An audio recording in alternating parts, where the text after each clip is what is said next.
बापू साहब जनार्दन ने बताया कि शेवगांव तालुका के देवटे गांव के अंतर्गत नरसोबा मंदिर से धाने बस्ती तक 1 किलोमीटर सड़क का काम चल रहा है।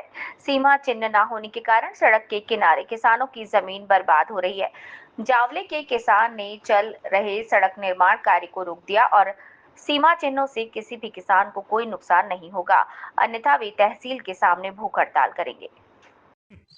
माझं नाव बापूसाहेब जनार्दन जावळे, राहणार देवटी, तालुका शेवगाव. हे रस्ता जे चालू आहे हे रोजगार हमीतून रस्ता आहे. हे रोजगार हमीतून नसून हे सगळा मशीनद्वारेच रस्ता चाललाय. मशीन माझ्या उभ्या पिकात रस्ता घातलाय. जे ग बसत आहे त्याच्या रस्ता कोणी ते जे मनगडच्या पाहुणे रावळे तिकडं हे करतात आणि जे ग बसन तिकडं कोचित करायचं तर तुमच्या नियमाने करा ना, मोजून घ्या शिव रस्ता मस्तपैकी आणि मग करा. जातो कुठं? हे रस्ता धाने वस्तीवर जातो. म्हणणं काय मग? आमचं म्हणणं काय नाही, तुम्ही रस्ता करा पण मोजून घेऊन रस्ता करा. कोणालाच म्हणजे गरीबाची मुळू नका. मोठ्याचं वावर आलं का तिथं सोडून द्यायचं, लगेच वाकायचा रस्ता, गरीबाचं वावर आलं तिकडं कोचायचं. कोणाचं दुसरा मोठा आला लगेच रस्त्यावर टर्न बसतो. मग शिवा असा ना खेळल्याने शिव आहे काय वाकडं तिकडं वाकडं तिकडं. तुमचे कागदपत्र जसं नका असेल तसा रस्ता करा ना, मोजून घेऊन करा. गरीबाला मारूच नका. हे धर उभ्या पिकाय घातलं दिसत नाही का? हा, हे पुढे येतो ते पुढे येतो, इकून हे करतो तिकून हे करतो.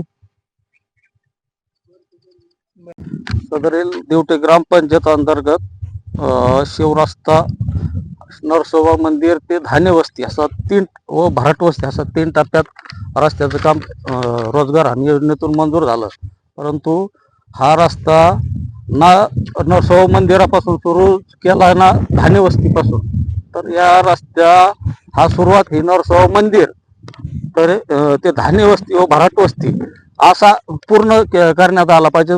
परंतु हा रस्ता संबंधित ठेकेदार व प्रशासनाने रोजगार हमी समजा इंजिनियर अधिकारी वगैरे जे आहेत यांनी काय केलं, हे काही गावच्या पदाधिकाऱ्यांचं ऐकून अशा म्हणजे दुसऱ्या काही शेतकऱ्यावर अन्याय करणे म्हणजे अशा पद्धतीनं कामकाज चालू आहे सध्या. तर हा रस्ता एकदम म्हणजे कुठल्याही शेतकऱ्यावर अन्याय न करता हा रस्ता झाला पाहिजे अशी माझी प्रशासनाला विनंती.